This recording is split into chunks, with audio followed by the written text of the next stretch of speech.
It's time to watch the true entertainers of Season 9 of Age of Empires 4 here. Game number 2 of this Play All 7 show match between Minor Sanity's Anatan and 3D Clans B. Mongols versus Zhuji. B is obsessed. This is the 3rd time he's drafted Prairie and the 3rd time he's picked Zhuji. 50% success rate. But Anatan has switched it up. Last time they met here, it was Delhi in the hands of Anatan. Curious to see what we get from Mongols versus Zhuji. You know, I don't think you're going to see the Dali horses spam that we've seen before from the Zhuji. The problem is to do that, you're going to be running into Keshiks, and Keshiks can be spammed early on, and then they also trade remarkably well, even with that attack speed advantage horsemen have. So if Anatan wants to try and, make life uncomfortable, he should have control of the map to do so. B realistically should be forced into something a bit more defensive, and we're already seeing that. How could I forget, guys? Usually it's a Rax rush, and you can actually beat Rax rushes that the Mongols commit to with Chinese and Zhuji by supervising a Rax. But it's 10 times easier than that. Anatan went for a stables, so B can now block any outpost rush. The question I have is, was this an outpost rush at all, or was this a pro scouts load up? Because he built 2 scouts. He's rushing for the relics. Big shout out to you, Fast of the resub. Welcome back to Swarm, buddy. I think this is about sheep and pro scouts. The problem is I don't know if it was quick enough. B, he loves opening 2 scouts. We've seen this a lot from him, especially on this map. So he's already locked in quite a lot of the sheep here. He's at 22 sheep, and Anatan's at 22 as well. And I don't think Anno's going to find more. Pretty much the entire map, bar this 1 sheep, has been scouted. So for Anatan to make value of this play, it's almost like it has to be pro scouts, or you can just say, haha, I baited you, and go archers. Archers is an interesting idea, though. I've yet to see Mongol versus Zhuji in feudal, but I've speculated that Mongol should be able to win that now because of Deerstone and the Khan Hunter range. It means that Zhuge Nu can't reach you, right? The question is whether Mongol can resist the dark side, the temptation, the greed of the Age of Empires 4 landscape, because we are on Prairie, and he's playing as the Mongols. He stays the path. Blessed be the way of Anatan. He understands. Deerstone gives you a quick win here, whereas if you go for the Silver Tree, it actually means that Dali Horsemen can kind of ruin you in feudal, because they can hunt down and kill off all the traders. Whereas Deerstone gives you a very good aggressive timing to attack in feudal. And B's only realistic reaction has to be Horseman, right? Like, I don't think Zhu can win this matchup anymore. How do you guys feel about it? 4K versus 5K? Okay, so you're quite balanced. Some more points going to B than Anno. It's going to be an exciting one either way. Big shout out to all the people who've been supporting for these tournaments to happen. And also, really big shout out to B and Anatan for being absolute troopers. 2 days in a row of doing show matches on the patch server. Ooh, Spearman wasted here, though. Okay, it looks like the others are just out of range there. That Uvu was almost perfectly protected by the TC. And you don't want to now pack it up to make sure it is protected because of the misproduction, right? So Village is going to be pulled instead. You can't now dive this. You'll die if you try. We'll have to see. With the amount of wood gathering, I think we are going to see Archer switch coming in from Anatan. The only thing that might make Archer switch hard here is that wood is limited. But I think that's where Deerstone is really useful because it allows you to maneuver towards the other tree lines with less risk than other civs in the game because you have more movement speed. So less out of time walking over, quicker escape when enemies come in. And if it wasn't for that, you'd probably favor Zhuge here because although the Mongols can kite with the archers, the logic should be that B will be able to get a lot more Zhuge because they are primarily food and gold, right? They're only 30 wood compared to 50 wood for the normal archers. Meditation Garden coming up. Oh, that actually might be like the best one I've actually seen on Prairie in a long time. You actually got the gold and the stone as well as the berries. So that's about as good as it gets. 36 food, 25 gold, 25 stone. Prairie's a map where you're not often going to see higher than 80 resources meditation gardens. So this is a jackpot. This is a total win. That's gonna go Magudai. Oh, B, he left it open like a goal without a goalkeeper here. He opened spears. He only built spears. So Magudai can now actually counter him out here. Cool thing as well is like you can layer in the Khan Hunter, which is really nice. Because remember, Khan Hunters, they give 0.5 extra tower range to most range units.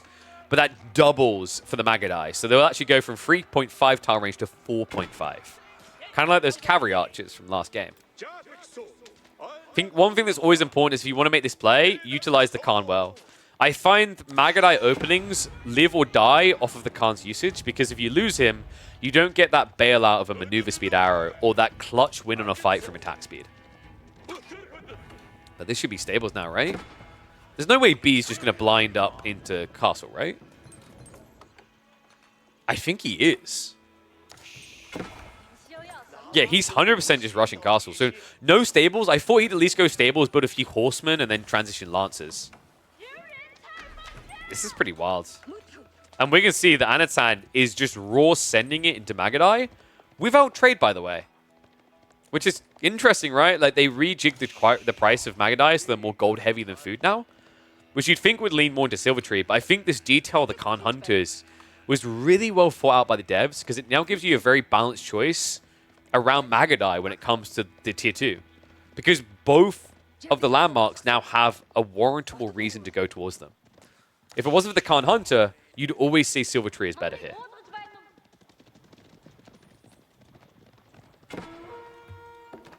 Almost ready for that tech up. One thing I'm worried about is I don't think the Shaolin monks are getting out of the base against this. Anatan is going to want to consider a blacksmith for this play. He did just scout out the tech up, right? Yeah, he can see what they're up to right now. So Shaolin Monastery is on the way. And this is where blacksmith comes in, because you need the +1 damage. Your Magudai only do 5 damage, so if you don't get that +1, you're going to be tickling the lancers. Whereas now, if B fails to get a blacksmith straight away when he tries to go lancers, he's going to be taking double the damage he otherwise would.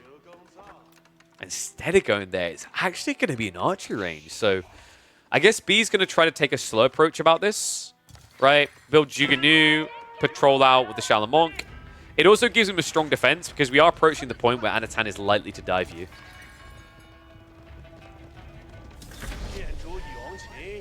Being castle. First Shaolin Monk gets queued up.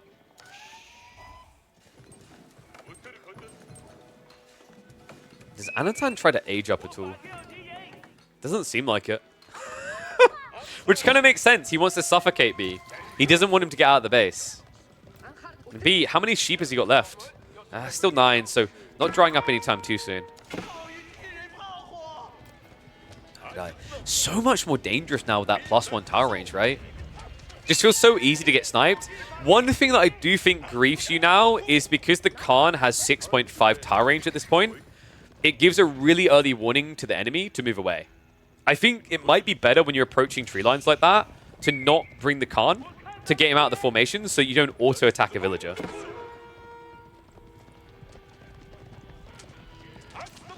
Moment of truth. Can B get his hands on some relics here? So wide shift on the west side. Smart move, because Anatan is guarding the close east one. He's going to try to edge in. He's almost there.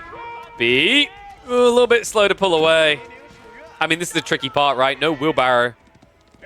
And also that extra tower range, like old Magudai would not have been a threat here. It would have taken too long. They'd be full in TC range, but not with this extra +1.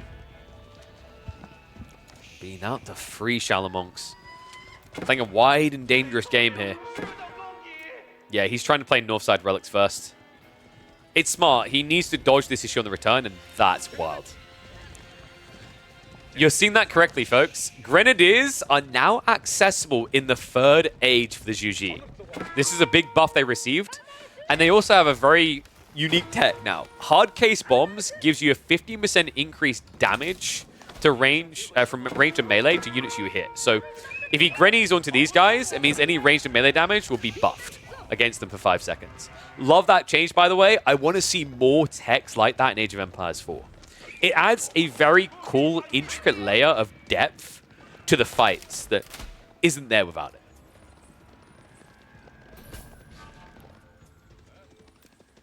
Starting to feel like 2024 is the year of the bow, right? In more than one way. I mean, the meta has been dominated by these feudal archer masses, but this is a different kind. Magudai. A little bit of a waste there. I think he went for the attack speed arrow, right? So many villages idle. And then the Shaolin Monk getting blocked out on the flank. Jugnu are starting to arrive, but not in big enough numbers yet. And the Magudai. The Falcon's still here. Remember, scouts have Falcons as well, which, by the way, I think is busted. It means with 2 scouts, he has 3 Falcons at any given time. The drive-by comes in! B! He realizes too late! The damage is huge! 14 villages down! This game is over! 17 eco loss. Oh my god! Wait. What's happened with the villager count? Wait. This game might not be over? Oh wait, the Wololo, I'm an idiot. Wait, did he, wait, what did he Wololo? Oh my god! No way! I thought this game was over. That dive, it was a trade. He Wololo'd the ball. Oh my god. I can't believe that. I thought it was just a Wololo at home. Wait, did he simultaneously Wololo at home and abroad? Holy. B's a genius, dude. B is a genius. That was vile. No wonder I didn't clock it. I legit didn't clock it. I looked up at the counter. I was like, why is Anatan not building villages? He had B simultaneously Wololo'd in front of the army to make it look like a please don't dive me, and then Wololo'd the boar to snatch away 8 villages. Which balanced out the 16 worker losses. Oh, in the end, Anatan is still now going to be ahead because he has trade coming. But B gets a state of execution, at least temporarily.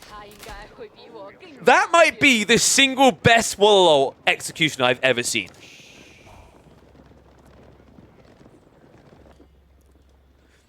Because although he lost a lot of eco, and although it was only 8 villages, I don't think I've ever seen a Wololo smuggled so well. However, these villages are only an advantage if they make it home!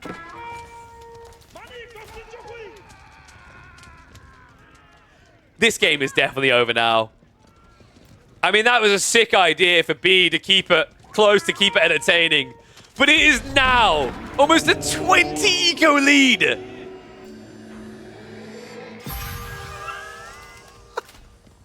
The triple trade.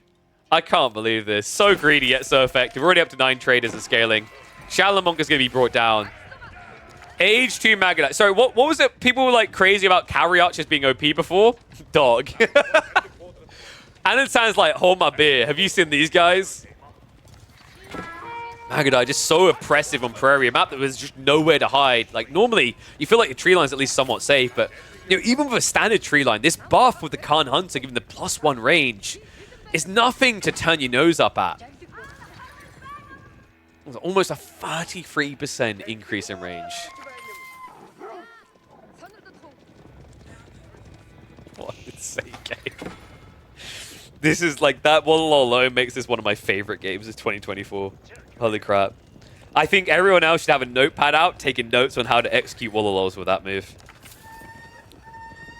Wasn't enough to save him, right? The game was already scrambled by them, but a sick little flex on the way out the door.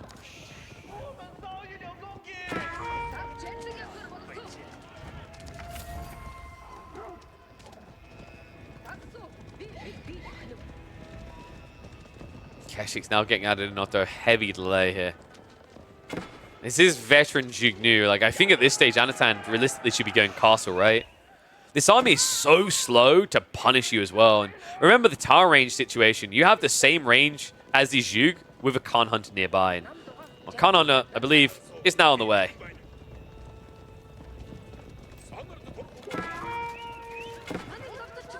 Jug getting initial strike is good. Good defensive reaction as well. Just a few Jug here to hold back this very squishy Magudai line. Attack speed arrow is going to get activated. So you notice the way he's just trying to curve the edge of the formation. Keshiks are now arriving. And these guys are not the paper shredders we were promised. There's no blacksmith techs. B, he's only getting the steel arrow now, which means he's going to get ran through. Army going to get cleaned up. The Keshik timing was perfect there. The tech not behind it for B. missing that extra burst of damage that would have dealt with these Keshiks in time. God damn. Now double the economy for Anatan. And hopes for B of recovering this are slipping quickly in this game. Trade is getting ridiculous. We're up to 19 traders now. I love that Anatan is a big believer in this like delayed trade, by the way. I remember, I think the first time I kind of saw it was Numidan with the Deerstone into the delayed trade. And I was like, I actually prefer this. Deerstone gives you the presence and options in the early feudal age. You can still go trade, you won't get the discount, sure. But in the right circumstance, after building a lead, you can scale it at a ridiculous rate. Duke, they do at least have that +1 now. +2 is on the way in. Could be a game changer here if he gets it quick enough. Shaolin Monks are frontlining, so B, not dead yet, but I have a feeling Anatan is just going to go castle now. Right, I think this is the stage where it just makes the most sense to make the game easy to win. He'll probably keep poking until he sees the +2, but once the +2 is there, it's 7 damage against a unit that only has 4 ranged armor in the Keshiks, right? Although, if B overextends... I'm getting cut down. On the 8 Zhugnu left. Second wave is coming. Villagers having to migrate the area, though. Anatan, yeah, that's enough. B, he jumped forward just a second too soon. Anatan in the driving seat for so much of this game will still work away with the win despite that insane Wololo from B. What a game. Oh, I love watching these two.